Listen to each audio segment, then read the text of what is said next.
अस्सलाम वालेकुम। उम्मीद आप सब लोग खैर खैरियत से होंगे। आज आप सब लोगों का फिर से मेरे चैनल पे खुश आमदीद। आप लोगों ने आलू सालन सुना होगा, आलू गोश्त सुना होगा, अचार गोश्त सुना होगा, अचार मुर्गी सुना होगा, लेकिन क्या कभी अचार आलू अचार गोश्त सुना है या कभी खाया है? अगर नहीं सुना या नहीं खाया तो इस रेसिपी से एक दफ़ा ज़रूर बना के देखिएगा। इंशाल्लाह ताला आपको ये बहुत ही मज़ेदार रेसिपी लगेगी। तो चलें इस रेसिपी की तरफ बढ़ते हैं। तो सबसे पहले एक डिश के अंदर हमने 3/4 कप ऑयल लिया है और इसके अंदर 1 टेबल स्पून भर के लहसुन अदरक का, मैं फ्रेशली चॉप लहसुन अदरक लेती हूँ, तो वो डाल के अच्छे से हमको 1 मिनट के लिए इसको फ्राई कर लेंगे। जब बहुत अच्छी सी लहसुन अदरक की खुशबू आने लगेगी तो इसके अंदर 500 ग्राम हम मटन ऐड करेंगे। मटन ऐड करके इसको हम अच्छे से फ्राई करेंगे जब तक कि ये अपना कलर चेंज ना कर ले। इससे क्या होगा, इससे जो मटन की जो बिसांत होती है, जो गोश्त की जो खुशबू होती है, वो चली जाएगी। लहसुन अदरक में अच्छे से फ्राई करने के बाद इसके अंदर बड़े साइज़ के 3 टमाटर जो है चॉप करके डालेंगे, छोटे छोटे काट के। इसको भी अच्छे से एक दफ़ा मिक्स कर लेंगे।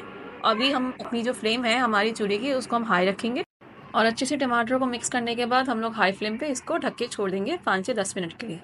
5 से 10 मिनट के बाद जब टमाटर सॉफ्ट हो जाएंगे तो उनको अच्छे से एक दफ़ा मिक्स देंगे और इसके अंदर 4 से 5 अदद आलू हम शामिल कर देंगे। आलू जो मेरे छोटे थे, इसको इसलिए मैंने 2 छोटे टुकड़ों में करा है। अगर आपके पास बड़े आलू हैं तो इनको आप 4 क्यूब्स में भी कट कर सकते हैं। अच्छे से आलू को मिक्स करने के बाद इसके अंदर हम थोड़ा सा पानी शामिल करेंगे। पानी हम ज़्यादा शामिल नहीं करेंगे क्योंकि हम लोग अचार गोश्त बना रहे हैं आलू के साथ, तो इसका हमको सालन का नहीं देना।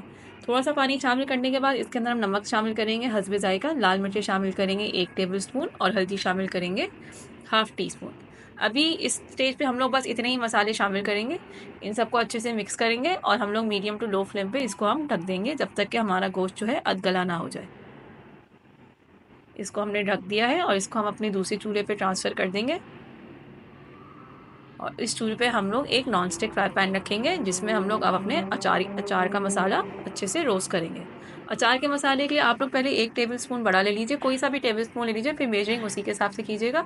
1 टेबल स्पून भर के मैंने इसके अंदर सौंफ डाली है, वही 1 टेबल स्पून भर के साबुत कुटा हुआ साबुत धनिया और आधा टेबल स्पून सफ़ेद ज़ीरा और 10 से 15 अदद साबुत लाल मिर्चें। इनको हमने इसलिए अलग रखा है क्योंकि रोज़ यही चीज़ें होंगी। अब इनके अलावा 1 टीस्पून जो है कलौंजी है और 1 टीस्पून ही मेथी है। अब आधा टीस्पून मैंने यहाँ पे मस्टर्ड सीड्स ली हैं और 1 टीस्पून जो है वो है राई दाना। अच्छा, मस्टर्ड सीड्स को उर्दू में क्या कहते हैं मुझे याद नहीं आ रहा, तो प्लीज़ कमेंट सेक्शन में मुझे ज़रूर याद करके बताइएगा। अब ये वाले जो हमने अलग मसाले करे थे इनको हम रोस्ट कर लेंगे। रोस्ट हमने इन मसालों को सिर्फ इतना करना है कि इनकी हमारे अच्छी सी खुशबू आने लगे। ज़्यादा हमको रोस्ट नहीं करना, ना ही हमने इनका कलर चेंज करना है, ना ही हमने ज़ीरे को कड़कड़ाना है। सिर्फ इतना रोस्ट करना है कि जब इसकी हमको अच्छी से खुशबू आने लगेगी इन सारी चीज़ों की, तो हम लोग अपना चूल्हा जो है वो बंद कर देंगे। इससे ज़्यादा हम इसको रोस्ट नहीं करेंगे। इन मसालों को रोस्ट करने के बाद हम लोग ब्लेंडर में डालेंगे और ब्लेंडर में डालने के बाद इसको पहले हम अच्छे से ब्लेंड करेंगे। ब्लेंड जो है हम दरदरा सा करेंगे, बहुत ज़्यादा फाइन पाउडर की उसमें ब्लेंड नहीं करेंगे।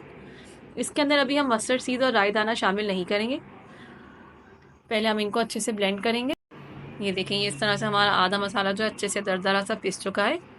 अब इसके बाद इसके अंदर हम लोग मस्टर्ड सीड्स ऐड करेंगे और राई दाना ऐड करेंगे।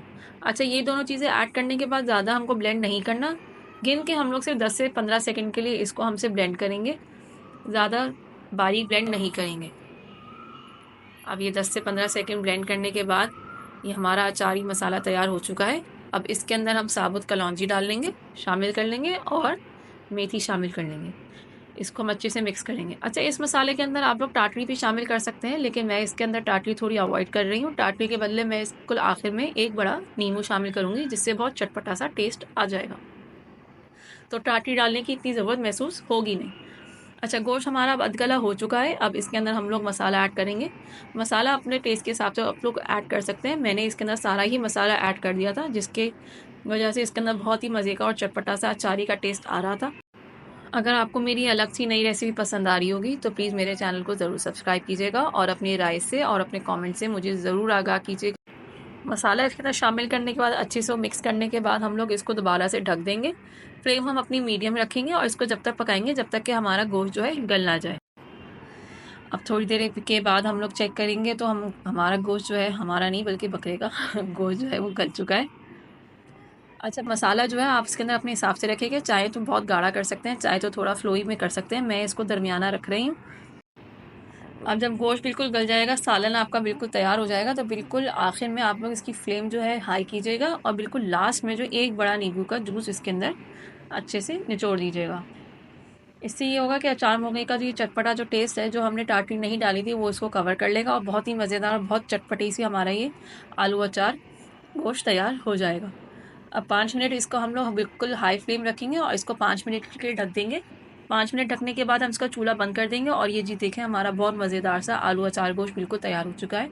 आप चाहे तो इसको रोटी के साथ खा लें या पराठे के साथ खा लें। मैं यहाँ इसको पराठे के साथ खा रही हूँ, जिससे इसका टेस्ट जो है और भी बहुत मज़ेदार और दुबाला हो जाता है। तो चलें, आपसे अपनी नेक्स्ट वीडियो में मुलाकात होती है। तब तक के लिए अल्लाह हाफ़िज़, जज़ाकल्लाह खैर।